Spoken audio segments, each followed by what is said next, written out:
Hello friends, this is Yash sir and I welcome you all to our beautiful channel Yash Sir's Charismatic Chemistry। और जैसे कि आप सब जानते हैं, हमने ऑलरेडी अपना एक अच्छा सा चैप्टर थर्मोडायनामिक्स खत्म कर लिया है और आज हम एक बहुत ही बेहतरीन चैप्टर के बारे में पढ़ने वाले हैं। ऑब्वियसली वो भी रिएक्शन से ही रिलेटेड है।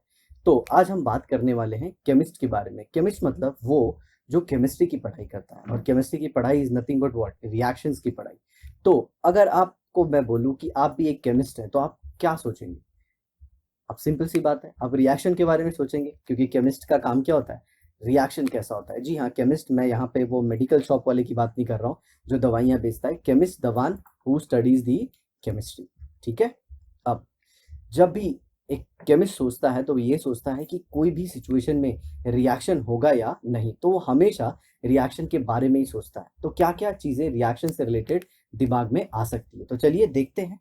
तो रिएक्शन से रिलेटेड फॉलोइंग चीजें आ सकती हैं दिमाग में। सबसे पहले रिएक्शन होगा या नहीं होगा, तो दैट इज फिजिबिलिटी। रिएक्शन होगा या नहीं होगा तो ये आ जाता है फिजिबल। ओके, अगर हो गया तो फिजिबल है, और नहीं हुआ तो नॉन फिजिबल, मतलब वो नहीं होने वाला है। ठीक है, या फिर हो गया तो इसके चांसेस हैं होने के। ठीक है। अब क्वेश्चन आता है कि इसका आंसर कौन बताएगा हमें? तो इसका आंसर बताता है थर्मोडायनामिक्स। जी हाँ, थर्मोडायनामिक्स जो है वो बताता है कि particular given set of condition में, जैसे टेम्परेचर पे, प्रेशर पे, पर्टिकुलर रिएक्शन होगा या नहीं होगा। और वो तो बाद में हम पढ़ते हैं कि अगर रिएक्शन हो रहा है तो कौन सी कितनी एनर्जी यूटिलाइज होगी, और एनर्जी का कौन सा फॉर्म यूटिलाइज होगा। ये सारी बातें कौन डिस्कस करता है? जी हाँ, थर्मोडायनामिक्स। तो कभी भी किसी भी सिचुएशन में रिएक्शन होना है या नहीं होना, ये कौन बताएगा? थर्मोडायनामिक्स। अब केमिस्ट जो रिएक्शन से दूसरे चीज से रिलेटेड सोचता है, ये है उसका उसका एक्सटेंट ऑफ रिएक्शन। क्या है? Extent of reaction. Extent of reaction मतलब रिएक्शन की होने की हद।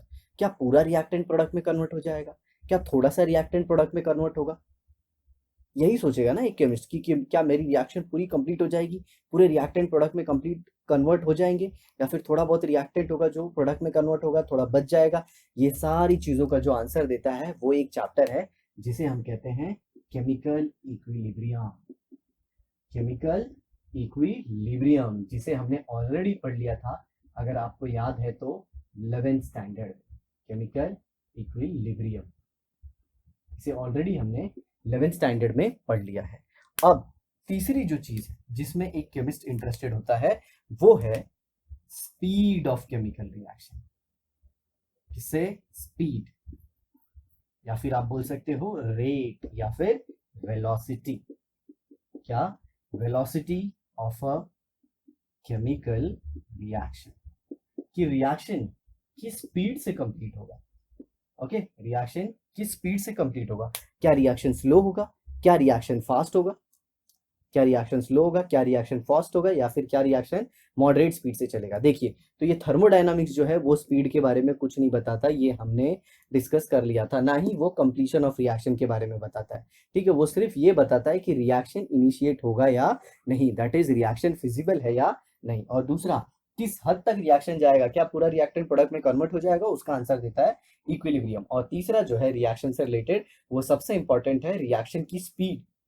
रिएक्शन की स्पीड, की रिएक्शन स्लो होगा, उसकी रेट, ओके, कि वो फास्ट होगा, या फिर उसकी वेलोसिटी। चलिए नोट कर लीजिए फटाफट और लिख लीजिए ये, फिर मैं डिस्कस करता हूं इसके आगे वाला पार्ट। ओके, जल्दी जल्दी। जी हाँ, मैं इसलिए बोल रहा हूँ नोट करने के लिए क्योंकि बहुत सारे बच्चे बोलते हैं कि सर हमें नोट्स भी चाहिए। तो नोट्स आप साइमल्टेनियसली बनाते जाइए, क्योंकि मेरा ऐसा मानना है कि खुद से बनाए हुए नोट्स ज्यादा कारगर होते हैं। ठीक है, चलिए फटाफट।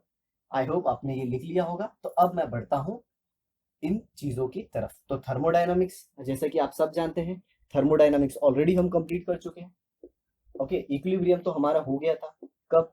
जी हाँ, 11th स्टैंडर्ड में। तो अब हम डिस्कस करने वाले हैं एक ऐसा चैप्टर जो कि इससे डील करेगा। जी हाँ, स्पीड से, रेट से, या फिर वेलोसिटी, और किसका? केमिकल रिएक्शन का। तो आई होप आपको चैप्टर के बारे में पता चल गया होगा जी। जो चैप्टर हम पढ़ने वाले हैं उसका नाम है केमिकल काइनेटिक्स। Chemical kinetics. तो चलिए हेडिंग लगाइए, चैप्टर का नाम लिखिए और आप शुरू कर दीजिए अपनी पुरानी या फिर नई नोटबुक के साथ। ठीक है, और मैं इसे मिटाता हूँ। ठीक है, तो चलिए देखिए।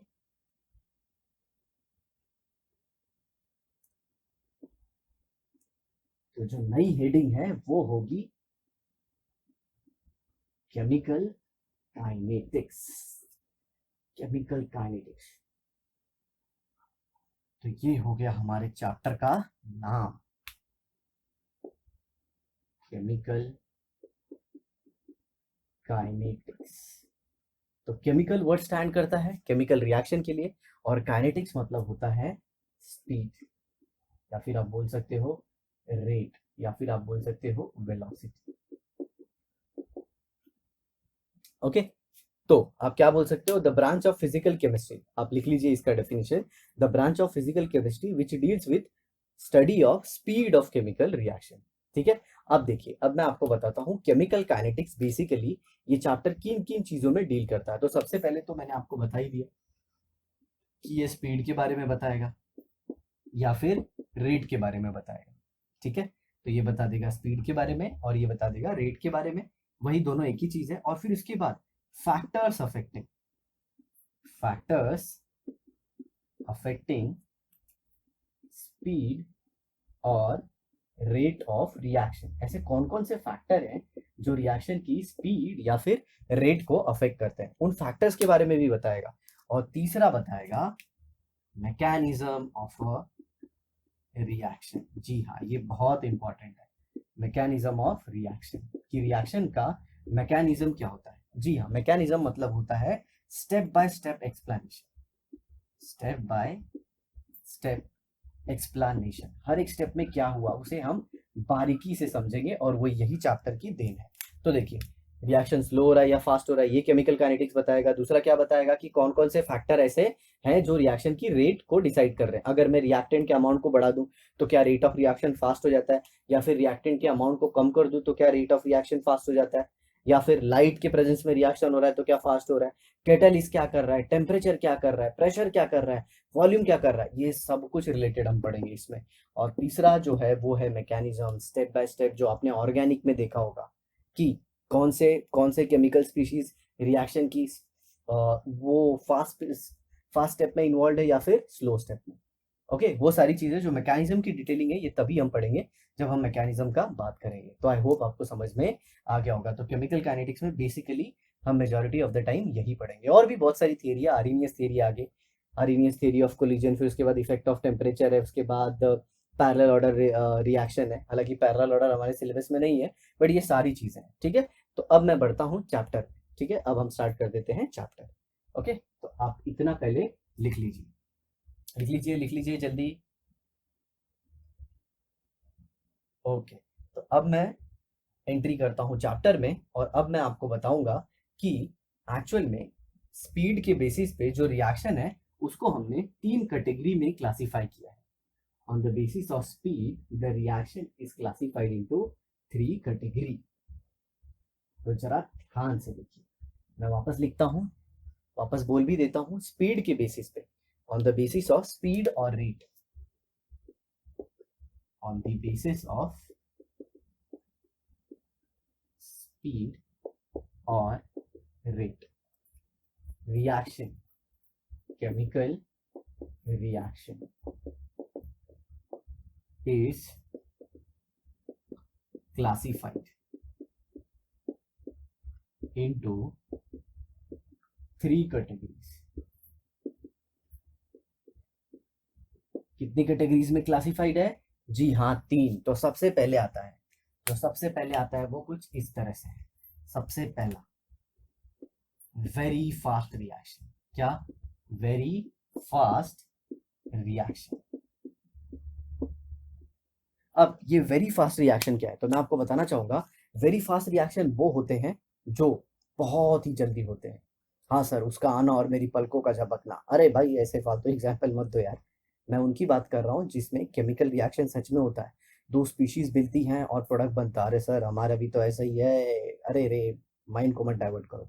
ओके, तो सिंपल सी चीज़ क्या है, वेरी फास्ट रिएक्शन मतलब जिसमें एक रिएक्टेंट जब दूसरे रिएक्टेंट से मिलेगा तो रिएक्शन फट से हो जाएगा। आई होप आप समझ रहे हो, ठीक है। तो सर इसके एग्जाम्पल दो ना, चलिए एक एग्जाम्पल देता हूँ, आप समझने की कोशिश कीजिए। तो इसमें जो पहला रिएक्शन है मैं एग्जाम्पल दे देता हूँ, एक ही का दे देता हूँ, सफिशियंट है, वो न्यूट्रलाइजेशन रिएक्शन।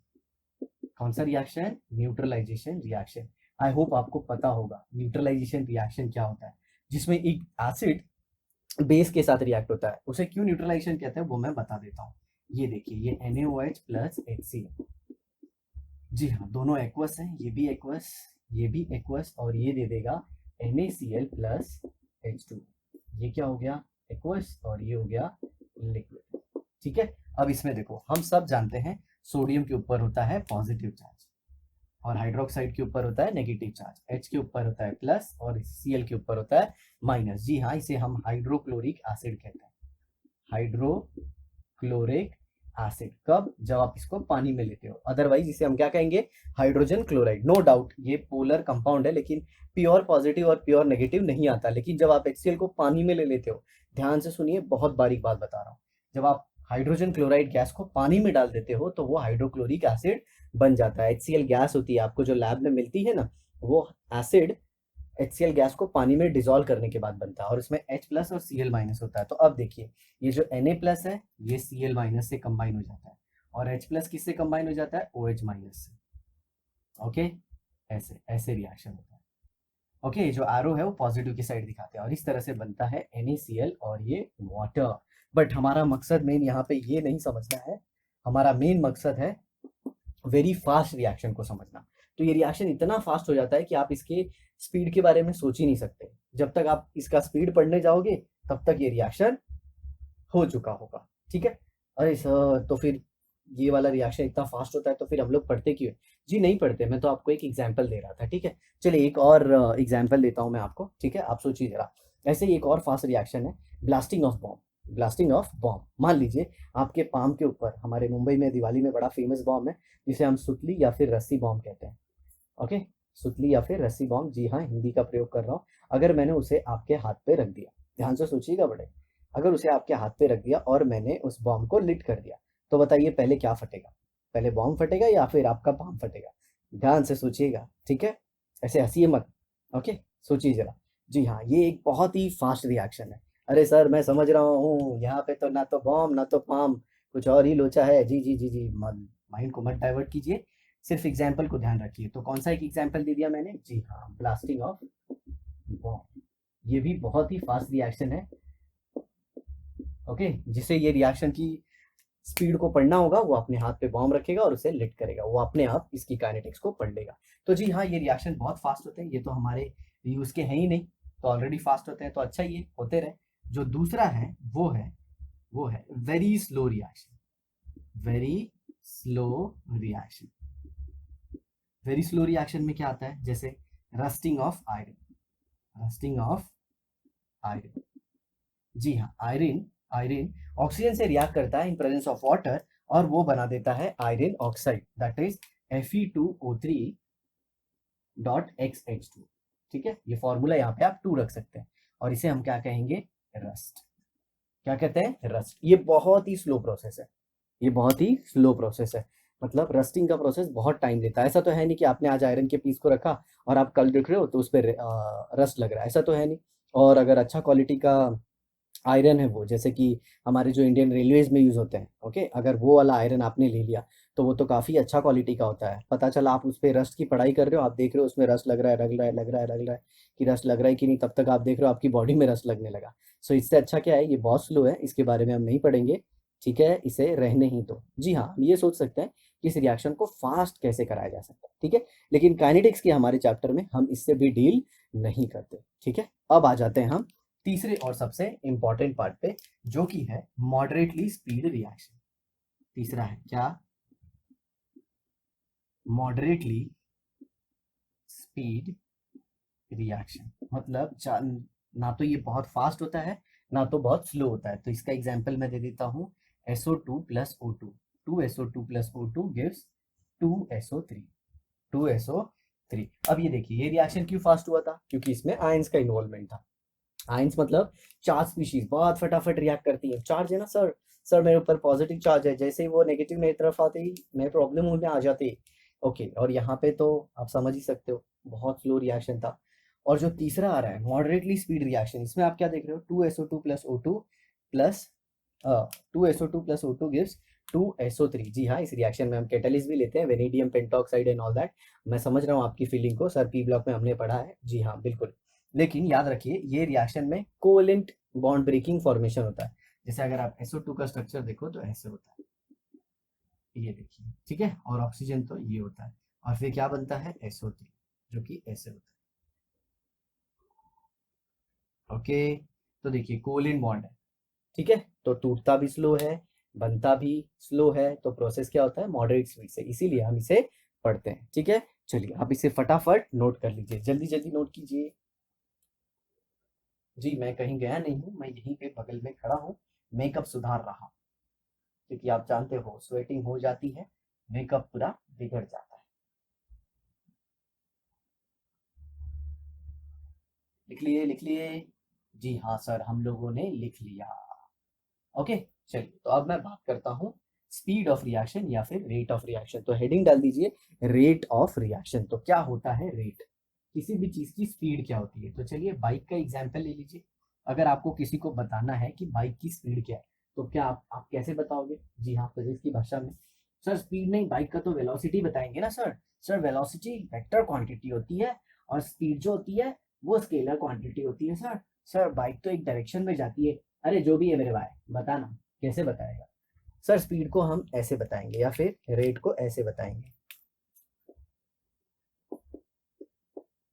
कैसे बताएंगे सर, ऐसे बताएंगे, distance travelled upon time, distance travelled upon time taken. तो ठीक उसी तरह रेट ऑफ रिएक्शन को हम कैसे बताएंगे, रेट ऑफ रिएक्शन को, जी हम यहाँ पे लिखेंगे रेट इज इक्वल टू, क्या लिखेंगे यहाँ पे, change in concentration, change in concentration of reactant slash product. Okay, या फिर इसके जगह पे आप डेजिग्नेटेड स्पीशीज भी लिख सकते हो, या फिर इंटरेस्टेड स्पीशीज, आप रिएक्टेंट में इंटरेस्टेड हो या फिर प्रोडक्ट में।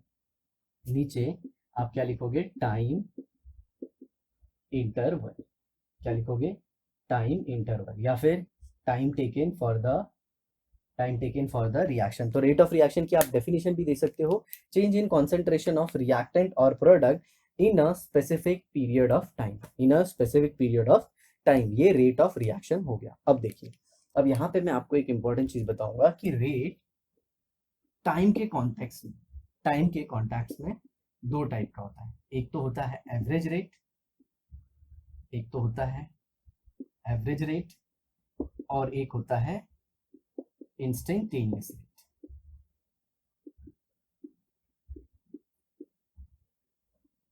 अब ये सर एवरेज रेट क्या होता है और इंस्टेंटेनियस रेट क्या होता है।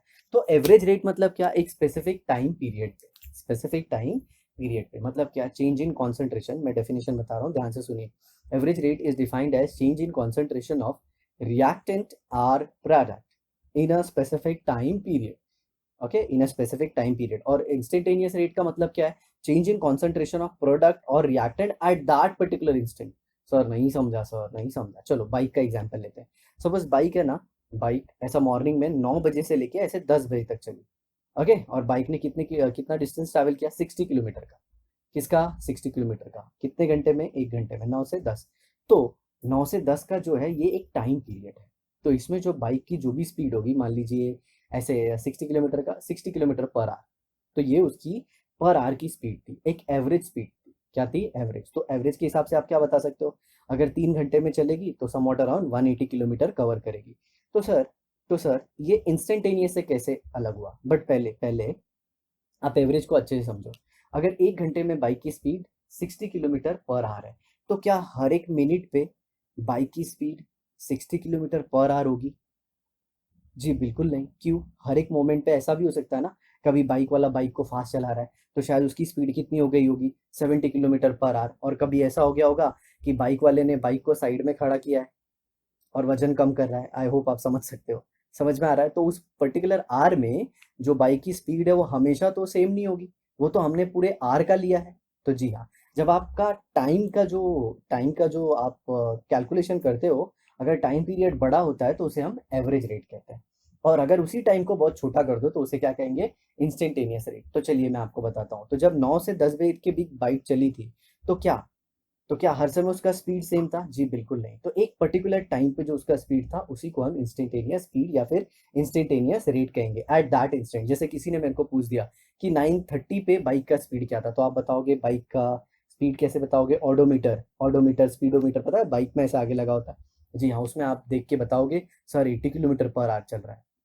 फिर मैंने पूछा 9:45 को क्या स्पीड है, तो आप बताओगे sir it is now 40 kilometre per hour only. तो हर समय उसकी स्पीड बदल रही है, हर एक इंस्टेंट पे उसकी स्पीड अलग है। तो जब टाइम पीरियड बहुत छोटा हो तो उसको इंस्टेंटेनियस रेट कहते हैं, और जब टाइम पीरियड बड़ा हो तो उसे क्या कहते हैं? Average rate. अब इसे अपनी भाषा में कहीं पे लिख लो, मैं आपको टाइम देता हूँ। इन योर ओन लैंग्वेज, जल्दी लिखिए, फटाफट लिख लीजिए। जी हाँ, तो फिर मैं आपको एवरेज रेट की डेफिनेशन बता देता हूँ। change in concentration of change in concentration of reactant or product to the average time या फिर time taken for the chemical change. Okay, change in concentration of designated species or change in concentration of reactant and product with respect to a specific time interval. तो ये average rate हो गया। ठीक है, ये तो मैंने ऐसे लिखा। अब मैथमेटिकली इसको कैसे रिप्रेजेंट करेंगे?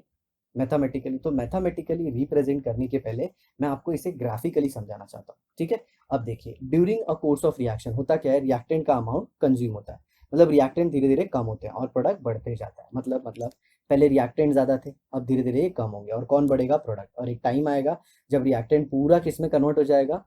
पूरा किस में कन्वर्ट हो जाएगा? प्रोडक्ट में। और याद रखिएगा इस चैप्टर में हम सारे रिएक्शन को सिंगल डायरेक्शन रिएक्शन मान के चलते हैं।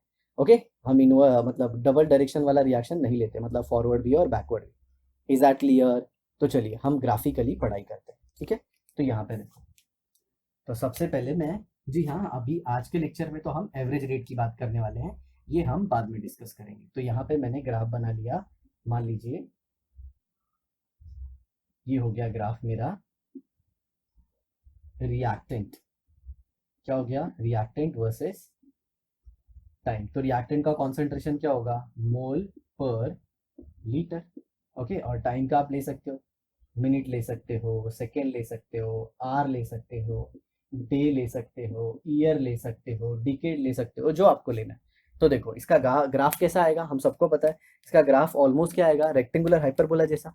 सर रेक्टेंगुलर हाइपरबोला क्या होता है? जैसे ये देखो, ऐसा आएगा। ओके, ये ऐसे आ जाएगा। ठीक है, अब इसके ऊपर मैं क्या करता हूँ, एक टैंजेंट ड्रॉ कर देता हूँ। ये देखिए ऐसे टैंजेंट। ओ ओ ओ ओ सर आपका टैंजेंट तो कुछ एंटी की हो गया, या फिर टैंजेंट रहने दीजिए, मैं ऐसे ही आपको एक्सप्लेन करने की कोशिश करता हूँ। ठीक है, जरा ध्यान से सुनिए। ये देखिए यहाँ पे कॉन्सेंट्रेशन है ऐसे। ओके, ये 1 मोलर, ये 2, ये 3, ये 4 और ये 5। और यहाँ पे मान लीजिए टाइम मैंने जो लिया है वो आर में लिया है, तो ये 1 आर, ये 2 आर, ये 3 आर। तो यहाँ पे लिख भी देते हैं, नहीं तो बहुत सारे लोग कंफ्यूज भी हो जाएंगे। तो ये हो जाएगा 1 आर, 2 आर और ये 3 आर। ठीक है, चलिए तो अब मैं ये लेता हूँ कुछ ऐसे, ये ऐसे, तो यहाँ पे ऐसे कुछ। तो ये समवॉट अराउंड 1.5 हो गया, 1.5 आर। अब जरा देखिए, अब मैं ऐसे लिखता हूँ, ये देखिए, तो ये क्या हो गया? 3.5। क्या हो गया? 3.5। तो इसे मैंने क्या लिया, ये हो गया मान लीजिए मेरा y1। तो ये क्या हो गया? x1। ध्यान से देखिए, ये y1 लिया मैंने, तो ये क्या हो गया? x1। या फिर सर इनिशियल कॉन्सेंट्रेशन तो ये था ना सर, इनिशियल कॉन्सेंट्रेशन तो ये था जी। रिएक्टेंट धीरे धीरे कम होंगे। ध्यान से देखिए, पहले रिएक्टेंट का अमाउंट ज्यादा होता है, मतलब वो कितने थे? 5 मोल पर लीटर। फिर जैसे जैसे टाइम आगे बढ़ा, देखो उनका अमाउंट कम होते जा रहा है। और एक टाइम के बाद जब टाइम बहुत ज्यादा हो जाएगा, ये लाइन इसको यहाँ पे क्या करेगी? टच कर देगी। टच करने का मतलब क्या हो जाएगा? जब भी कोई लाइन एक्स एक्सिस को इंटरसेक्ट करती है तो उसका वाई कंपोनेंट क्या होता है? 0। मतलब रिएक्टेंट खत्म हो चुका है, मतलब रिएक्शन क्या हो चुकी है? कंप्लीट। समझ में आ रहा है आपको? जी हाँ, तो ये देखो, तो मैं यहाँ पे लिखता हूँ, ये हो गया मेरा y1 और ये हो गया x1। ठीक है, और ये हो गया y2 और ये हो गया x2। ठीक है, तो आप चेंज को कैसे लिखोगे? चलिए मैं यहाँ पे लिखता हूँ, यहाँ पे लिखता हूँ रेट। कौन सा rate? Average rate.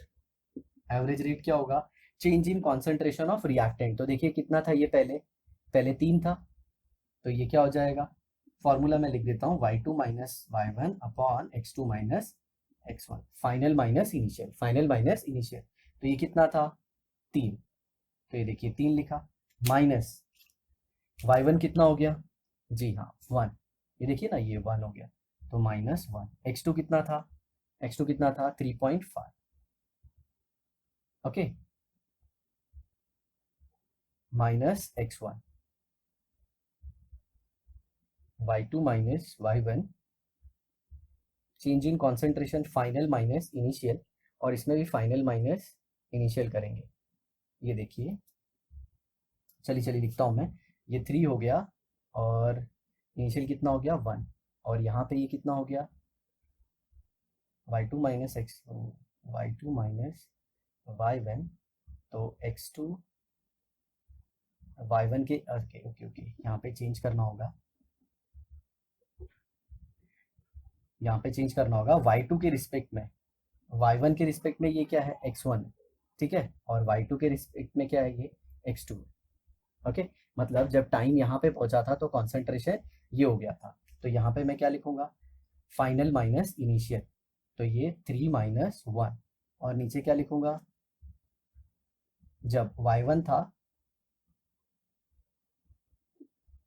y1 minus y2, और नीचे क्या आ जाएगा x1 माइनस x2। जी हाँ, ये चीज़ों को इसलिए टाइम लग रहा है क्योंकि जब मैंने y1 लिया था तो टाइम कितना था 1.5 आर, ओके। आप सबको पता है मैंने यहाँ पे बोला था टाइम आर लेंगे, और जब कॉन्सेंट्रेशन y2 चला गया था, y2 मतलब ये इनिशियल है, ये इनिशियल कॉन्सेंट्रेशन है और ये चेंज है, ठीक है। मतलब आपका इनिशियल कितना था, समवॉट अराउंड, आप चाहे तो इसे y2 माइनस y1 भी कर सकते हैं, x2 माइनस x1, तो y2 ये हो जाएगा। चलिए मैं आपको फाइनल माइनस इनिशियल जो हमारे टेक्स्ट बुक में मेथड है उसी से कराता हूँ, तो चलिए इसे ऐसे ही लिख देते हैं, तो ये क्या हो जाएगा y2 minus y1, y2 minus y1 upon x2 minus x1, तो y2 कितना है 1, x1 कितना है 3, नीचे x2 कितना है 3.5, ये देखिए यहाँ पे 3.5 अप्रॉक्सीमेटली मैंने ले लिया है, वो तो लग भी रहा है 4 बट 3.5 मान लीजिए, और ये कितना हो गया माइनस 1.5। तो आंसर दिख रहा है आपको क्या आ गया, -2 अपॉन 2, मतलब -1 मोल पर लीटर पर आर, मोल पर लीटर पर आर।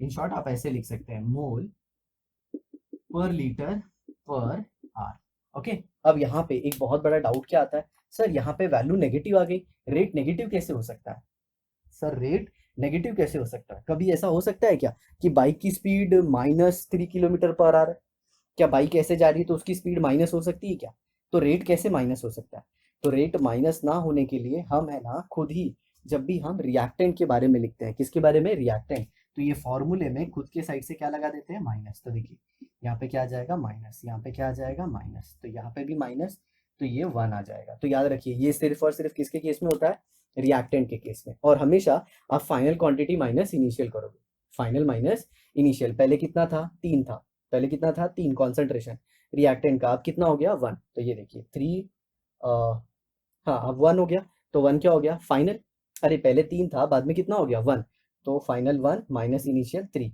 और नीचे फाइनल टाइम कितना था 3.5 आर, और इनिशियल टाइम कितना था 1.5 आर, तो वो लिख दिया, तो ये आ गया। अब लगे हाथ हम प्रोडक्ट का भी देख लेते हैं, किसका, प्रोडक्ट का। तो देखिए यहाँ पे प्रोडक्ट का ग्राफ बना देता हूँ मैं। अब प्रोडक्ट का ग्राफ कैसे होगा, वो तो बढ़ेगा, प्रोडक्ट का ग्राफ टाइम के साथ कैसे होगा, बढ़ेगा ना, तो वो कुछ ऐसे होगा, ऐसे। सर ऐसा क्यों, क्योंकि इनिशियल प्रोडक्ट 0 था, और फिर जैसे जैसे टाइम आया वैसे वैसे बढ़ते गया, और एक टाइम पे आके वो क्या हो गया कांस्टेंट। अब इस पे भी 2 वैल्यू ले लेते हैं, तो एक यहाँ पे लिया तो ये हो गया टाइम, और एक यहाँ पे लिया तो एक टाइम ये हो गया, ठीक है।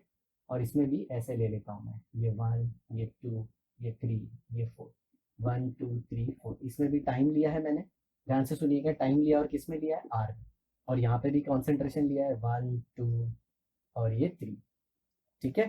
सर ये ग्राफ ऐसा क्यों है, ग्राफ ऐसा है क्योंकि रिएक्टेंट पहले पहले बहुत जो रिएक्टेंट था पहले वही था, प्रोडक्ट एकदम जीरो था। तो प्रोडक्ट ये जीरो हो गया, फिर जैसे जैसे टाइम बढ़ेगा प्रोडक्ट का अमाउंट क्या होते जाएगा, बढ़ते जाएगा। और यहाँ पे आके क्या हो जाएगा, कांस्टेंट। क्यों कांस्टेंट हो जाएगा, पैरेलल हो जाएगा एक्स एक्सिस के। एक्स एक्सिस के पैरेलल मतलब टाइम के साथ पैरेलल, टाइम के साथ पैरेलल मतलब टाइम तो बढ़ रहा है इधर, लेकिन ये बढ़ नहीं रहा है, क्योंकि पूरा रिएक्टेंट अब किस में कन्वर्ट हो गया है, प्रोडक्ट। ओके, अब इसके बाद प्रोडक्ट बढ़ने वाला नहीं है। तो ये एक्सिस पे मैंने क्या लिखा है, प्रोडक्ट, और इसका कॉन्सेंट्रेशन मोल पर लीटर हो गया ये। ठीक है, यूनिट भी आपने लगे हाथ रेट की, एवरेज रेट की यूनिट भी देख ली, मोल पर लीटर आर इनवर्स, या फिर आप ऐसे लिख सकते हो molar time inverse. Time inverse, time फिर आप कुछ भी ले लो, मिनट ले लो, आर ले लो, सेकेंड ले लो, जो भी। और मोलर क्या होता है, मोल पर लीटर। ठीक है, अब यहाँ पे देखो, अब इसमें भी वही फॉर्मूला लगाएंगे, average rate is equal to, ये हो गया क्या आपका, ये क्या हो गया y1, और ये क्या हो गया आपका y2। वैल्यू लिख देते हैं 1 2 3, 1 2 3। ओके, ये क्या हो गया आपका x1, और ये क्या हो गया आपका x2। ठीक है, तो अब जरा लिखते हैं हम लोग, y2 minus y1 upon x2 minus x1। तो देखिए y2 कितना है अपना 3, 3 लिखा, ध्यान से देखिए। और y1 कितना है 2, 3 माइनस 2, x2 माइनस x1।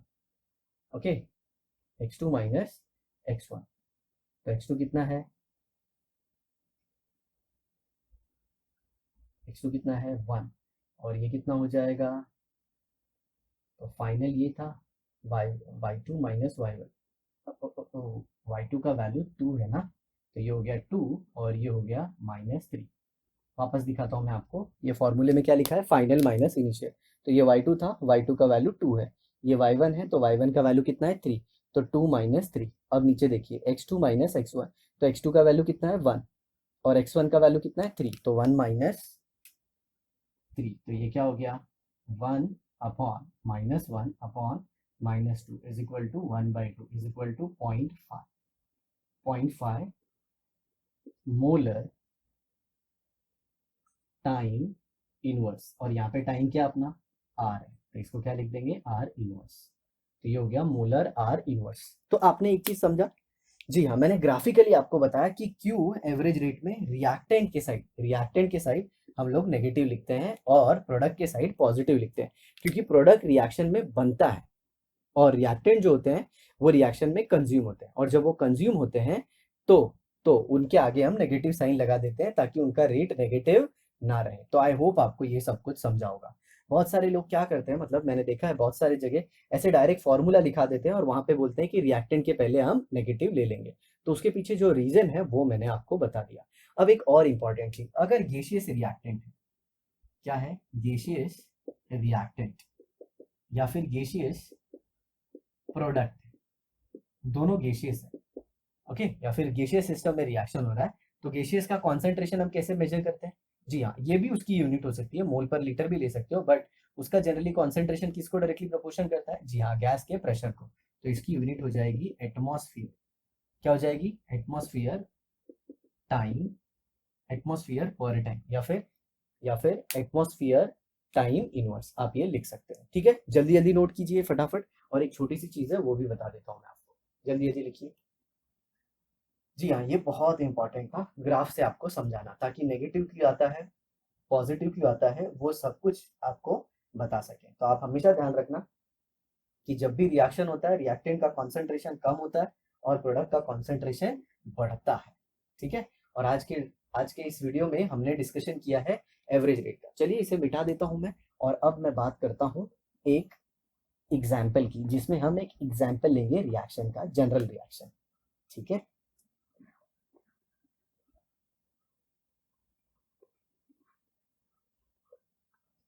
चलिए तो जनरल रिएक्शन में एक सिंपल सा ले लेता हूँ,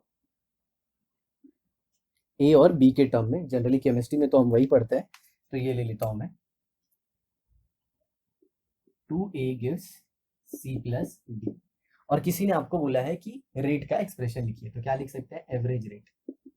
तो क्या लिखोगे, चेंज इन कॉन्सेंट्रेशन, तो चेंज को हम लोग किससे रिप्रेजेंट करेंगे, डेल्टा। किससे रिप्रेजेंट करेंगे, डेल्टा। ओके, और यहाँ पे इसका concentration del of A upon del of T, ये देखिए ऐसे लिख लीजिए। Del of A upon del of T, और याद रखिए जो भी ये कोएफिशिएंट होता है उससे हम डिवाइड कर देते हैं, तो ये डिवाइड आ गया। ओके, और यहाँ पे क्या लगाओगे, माइनस। ठीक है, क्या लगाओगे, माइनस। ओके, तो ये हो गया रेट। अब रेट आप चाहो तो सी के टर्म में भी निकाल सकते हो, तो इसके लिए क्या लिखोगे, del of C upon del of T. Sir आपने सी के इधर कोएफिशिएंट क्यों नहीं लिखा, अरे इसका कोएफिशिएंट 1 है तो 1 अपॉन 1 क्या होगा, सेम होगा। वैसे ही इसका भी क्या लिख सकते हो, del of D upon del of T. जी हाँ, डेल हम तब यूज करते हैं जब टाइम पीरियड ज्यादा हो, मतलब जो हमारा रिएक्शन है वो ज्यादा टाइम तक चले। अगर आप एक पर्टिकुलर इंस्टेंट पे बात करते हो तो ये D A by D T हो जाएगा। क्या हो जाएगा, D A by D T. ठीक है, अब देखिए, अब इस पूरे रिएक्शन में मैंने रेट लिख दिया। क्या लिख दिया, रेट। हमेशा याद रखना, जब भी रेट लिखोगे change in concentration with respect to time को आप कोएफिशिएंट से डिवाइड करोगे, हमेशा याद रखना, तभी वो रेट होगा, अदरवाइज वो कुछ और हो जाएगा। जैसे कि अब देखिए इस रिएक्शन में ए क्या हो रहा है, कंज्यूम हो रहा है, ए कंज्यूम हो रहा है और सी और डी बन रहे हैं। तो मैं क्या लिख सकता हूं, rate of consumption, rate of consumption. Okay, या फिर क्या लिख सकते हो, disappearance, rate of disappearance. Okay, तो इसको कैसे लिखोगे, del of A upon del of T. याद रखिएगा, सर आपने ये स्क्वायर ब्रैकेट में क्यों लिखा है, स्क्वायर ब्रैकेट बेटा कॉन्सेंट्रेशन को रिप्रेजेंट करता है। किसको रिप्रेजेंट करता है, कॉन्सेंट्रेशन को, हमेशा याद रखना। सर अब यहाँ पे माइनस नहीं लिखेंगे, जी बिल्कुल लिखेंगे, यहाँ पे माइनस आएगा। सर क्या आप कोएफिशिएंट से डिवाइड करेंगे, बिल्कुल नहीं, कोएफिशिएंट से डिवाइड नहीं करेंगे, कोएफिशिएंट से डिवाइड नहीं करेंगे। ठीक है, ऐसे ही लिखेंगे। अब एक दूसरा आएगा, क्या आएगा, rate of formation, rate of formation, या फिर क्या लिख सकते हो, अपीयरेंस, रेट ऑफ अपीयरेंस। तो अपीयर कौन हो रहा है, जी हाँ प्रोडक्ट हो रहा है, और प्रोडक्ट तो बनते हैं, तो आप यहाँ पे क्या लिख सकते हो, अब यहाँ पे मैं क्या लिख सकता हूँ, रेट ऑफ कंजम्पशन किसका, ऑफ ए। यहाँ पे क्या लिख सकता हूँ, रेट ऑफ फॉर्मेशन ऑफ किसका, सी। तो ये क्या आ जाएगा, del of C upon del of T. ठीक उसी तरह rate of formation of D क्या आ जाएगा, del of D upon del of T. और याद रखना यहाँ पे नेगेटिव साइन नहीं है, यहाँ पे क्या है, पॉजिटिव साइन, और कोएफिशिएंट से डिवाइड नहीं करना है। हालांकि तो यहाँ पे तो एक है, तो डिवाइड करो चाहे मत करो, उससे कोई फर्क नहीं पड़ता। अब बहुत सारे बच्चों को इसमें ये डाउट आता है कि सर ये डिवाइड करना और ना करने का मगजमारी क्यों। तो बेटा ऐसा देखा गया है कि जब भी रेट हम ढूंढते हैं तो हमें स्टोइचोमेट्रिक कोएफिशिएंट से डिवाइड करना पड़ता है। क्यों, क्योंकि रेट को हम किसी से भी ढूंढे रेट सेम आना चाहिए। चाहे आप रेट को ए के टर्म में पढ़ाई करो, या फिर सी के टर्म में पढ़ाई करो, या फिर डी के टर्म में पढ़ाई करो, रेट सेम आना चाहिए। क्योंकि जिस स्पीड से ए कंज्यूम हो रहा है तो ऐसी कोई स्पीड होगी जिस स्पीड से क्या हो रहा है, सी बन रहा है। तो हम चाहे ए के टर्म में पढ़े, चाहे सी के टर्म में पढ़े, चाहे डी के टर्म में पढ़े, रिएक्शन का रेट वैरी नहीं होना चाहिए। और जब हमने देखा कि हम जब उसके कोएफिशिएंट से डिवाइड करते हैं तो रेट सेम आता है, और एक्चुअल में इसका मैथमेटिकल प्रूफ है। और अगर आप कमेंट बॉक्स में लिखते हो कि सर हमें मैथमेटिकल प्रूफ चाहिए, तो जी हाँ, मैं इसका एक सेपरेट वीडियो जरूर बना दूंगा आपके लिए। ठीक है, तो याद रखिए, जब भी आप रेट ऑफ रिएक्शन लिखते हैं, क्या लिखते हैं, रेट ऑफ रिएक्शन, या फिर एवरेज रेट किसका, जी रिएक्शन का, एवरेज रेट ऑफ रिएक्शन। जब रिएक्शन मेंशन है तो आपको कोएफिशिएंट से डिवाइड करना है, और जब रेट ऑफ कंजम्पशन या फिर रेट ऑफ फॉर्मेशन लिखा है तब आपको कोएफिशिएंट से डिवाइड नहीं करना है, लेकिन साइन होगा, नो डाउट। ये सब कुछ था, ठीक है, rate of consumption, rate of formation, ये सब कुछ। Is that clear. तो ये था आज का केमिकल काइनेटिक्स का इंट्रोडक्टरी वीडियो। आई होप आपको जरूर पसंद आया होगा। हम आगे चल के इंस्टेंटेनियस रेट और सबकी बातें करेंगे डिटेल में। तो अगर आप चैनल पे नए हैं तो इसे ज़रूर सब्सक्राइब कर दीजिए और इसे अपने दोस्तों तक पहुंचाइए, ताकि हम हर एक उस बच्चे तक पहुंच पाएँ जो कि डेफिशिएंट है नॉलेज से, ड्यू टू एनी और दी अदर रीजन, किसी भी कारणवश। आई होप आपको ये सेशन ज़रूर पसंद आया होगा। शेयर कीजिए जितना हो सके उतना ज़्यादा, और बेल आइकन को भी दबा दीजिए ताकि जब भी मैं वीडियो अपलोड करूँ आपको नोटिफिकेशन मिल जाए। Thanks a lot for watching the video. Bye bye, have a nice day and life ahead. Thank you so much.